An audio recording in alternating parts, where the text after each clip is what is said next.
Hello, my favorite English language learners. It is your favorite English teacher here, Amy Joy. Are you often confused about the difference between the words related, relevant, and relatable? Do you find yourself using them interchangeably, but you're not actually sure if you're using them correctly? Well, you're not alone. While these words are really similar, there are some small differences in their meanings and use. So in this video, I will give you plenty of examples to understand and use these words correctly. But before we jump in, I just want to remind you that I am currently working on an ebook of C1 and C2 vocabulary. And since you are probably a pretty advanced English language learner, click the link below to sign up to be one of the first people to hear about the new launch. So let's start with the word related. This adjective has two common definitions. The first is blood related. And what I mean by this is that someone shares a family or a blood connection to you. For example, the company 23andMe does a DNA test to find people who are related to you.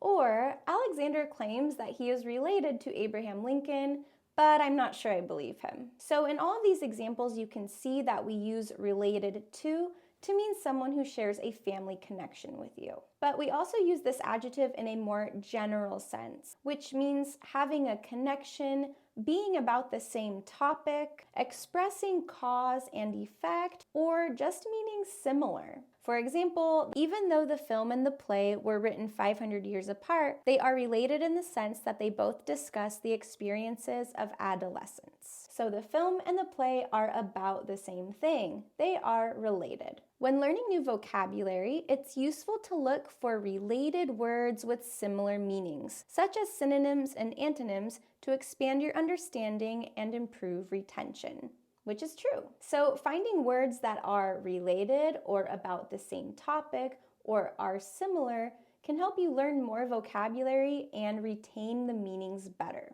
The words are all related. They are about the same thing. Or the author's new book is related to the themes explored in their earlier works. So the new book is related to the old books because they talk about the same themes. Or the professor's research is related to the field of psychology. It is about psychology. Now we're going to look at a few more examples, and the word related in these examples has more of a cause and effect meaning. So the relationship being expressed is one of cause and effect. For example, the disease is related to a deficiency of vitamin D. A deficiency, or not having enough vitamin D, causes the disease. Or the end of the drought in California was related to the abnormally heavy rains over the last few months. This is actually true. A lot of California finally got out of a drought because we've had so much rain here. It's actually raining right now, and it's super abnormal. But the end of the drought was related to the abnormally heavy rains.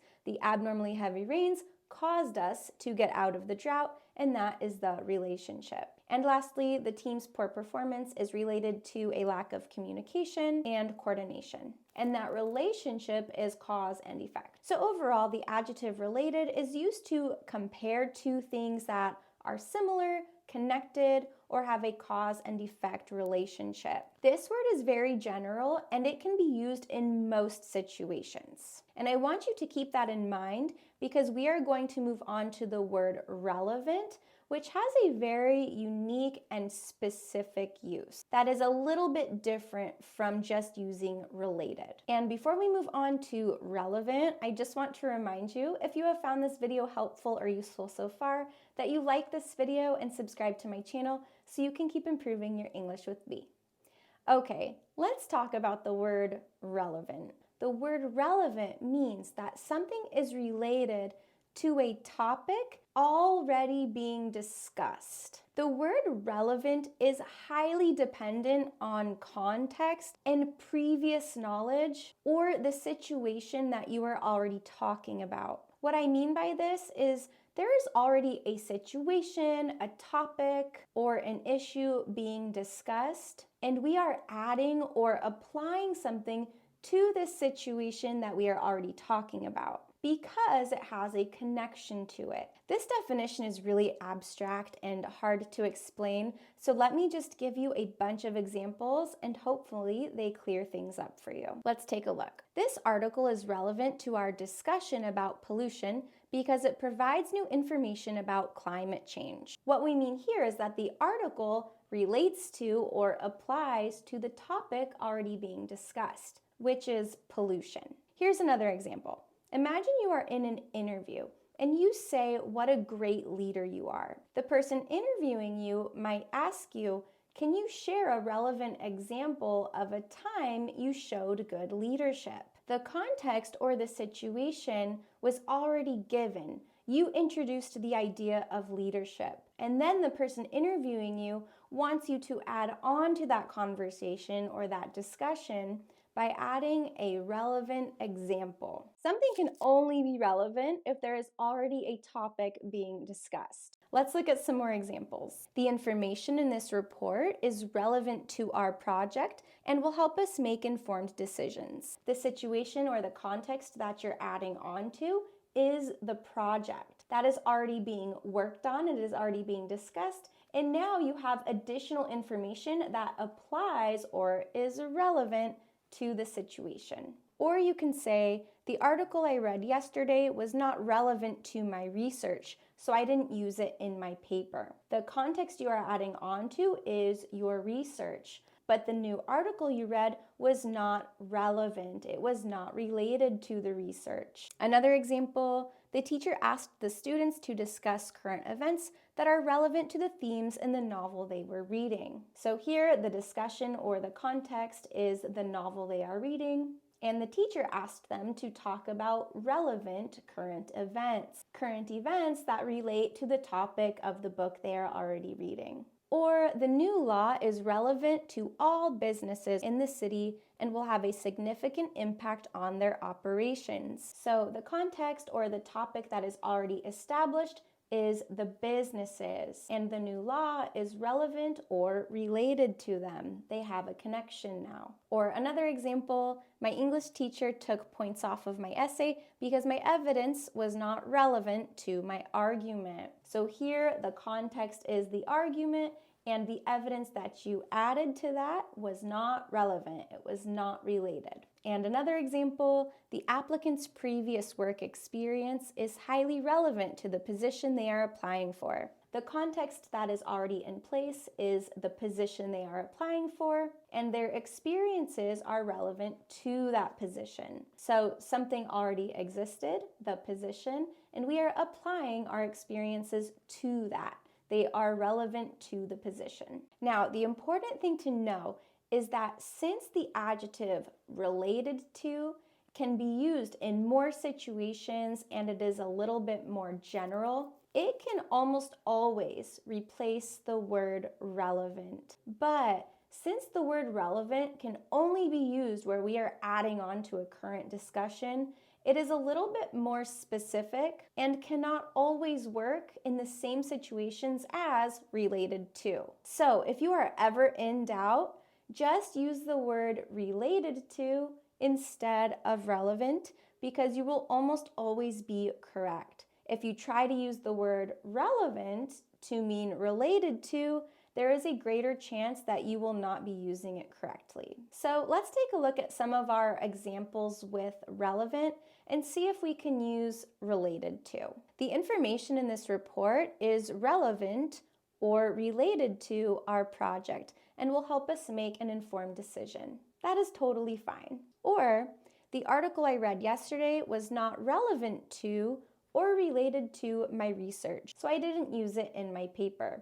Again, this works perfectly. So in all of those sentences, we could easily replace the adjective relevant with related, no problem. But we cannot always replace the word related to with the word relevant because again, relevant really focuses on adding information to a current discussion that is already happening. And related to doesn't always do this. For example, we cannot say that the two articles are relevant because they both discuss climate change. Just because they share the same topic does not mean that they are relevant. When you're wanting to make a comparison, you can't just say that two things are relevant. You have to say what they are relevant to, and they're relevant to something that's happening in the past. So instead of this, we could actually say, the two articles are relevant to my research on climate change. They are relevant to something I'm already doing. We cannot say, even though the film and the play were written 500 years apart, they are relevant in the sense that they both discuss the experiences of adolescence. So here we don't have anything to add on to. We are just comparing the film and the play to each other. There's not a current discussion being added on to. So we can't really say that they are relevant because I don't know what they are relevant to. And here's one of our examples with cause and effect. We cannot say the team's poor performance is relevant to a lack of coordination and communication. In this case, we are not adding on to something, we are just expressing a cause-effect relationship. And since we are expressing a cause and effect relationship, we're not really adding on to a current discussion or current research or a current debate. We're merely expressing a cause and effect relationship. Hopefully all of these examples clarify the tiny difference between relevant and related. And like I said, when in doubt, just use related because it'll be correct in more situations. And then lastly, I want to quickly go over an easier adjective, which is relatable. The word relatable is more related to people and their feelings. So if something is relatable, it means that something or someone is easy to relate to or understand because they are going through a similar experience, they have similar emotions, or they are in a similar position as you. When something is relatable, it means that it makes you feel the same way. For example, if there is a relatable character in a movie or a book, you can empathize or relate to them because they have similar challenges or maybe a similar personality. You never exercised before? Not intentionally, no. Are you serious? Now you play a fast song? My mom will threaten me with bodily harm if I make anything below an A. I hate doors! And to use this word in a sentence, we can say, many people love the actress Jennifer Lawrence because she seems really normal and relatable despite being famous. Or comedians often write jokes that are relatable and based on experiences that many people have. So after all of these explanations, I just want you to remember 4 things. The word related to has 2 definitions. The first is blood related, like family, and the second means having a general connection, being similar, or having a cause and effect relationship. But the word relevant can only be used when there is a relationship between new information and something previously being discussed. Now, you want to remember that you can use related to in almost all situations, whereas using relevant can only be used in a few specific situations. So when in doubt, always use related to. And lastly, the word relatable is more related to feelings or emotions, and oftentimes will make you feel a sense of empathy or understanding of a character or a joke. I hope this clears up your confusion between these 3 really similar but different words. And if it did, make sure you like this video and subscribe to my channel so you can keep improving your English with me. Bye!